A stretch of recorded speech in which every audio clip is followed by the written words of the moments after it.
સુરતમાં ફરી એક હાઈ પ્રોફાઇલ દારૂની પાર્ટી ડુમ્મસ વિસ્તારમાંથી પોલીસે ઝડપી પાડી છે. ડુમ્મસના જશ્ન વિલામાંથી દારૂ પાર્ટી ઝડપાયા બાદ હવે રાજહંસ બેલીઝામાંથી દારૂ પાર્ટી પોલીસે ઝડપી પાડી દારૂડિયા વેપારીઓની ધરપકડ કરી હતી.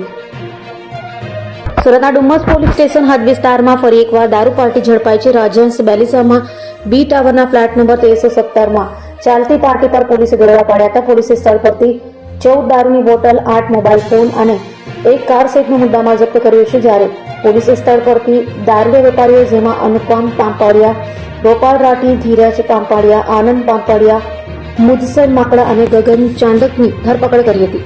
ડુમ્મસ પોલીસના જણાવ્યા મુજબ જે ફ્લેટમાં પાર્ટી ચાલી રહી હતી તે વેપારી અનુપમ પાંપડિયાનો હતો અને તમામ લોકો પોતાના વાહનમાં દારૂ લાવી પાર્ટી કરી રહ્યા હતા. હાલ તો આ મામલે ડુમ્મસ પોલીસે કાયદેસરની કાર્યવાહી હાથ ધરી છે. જી સર, આ ક્યાં રેડ કરવામાં આવી હતી અને કેવા પ્રકારની કામગીરી ડુમ્મસ પોલીસ દ્વારા કરવામાં આવી છે?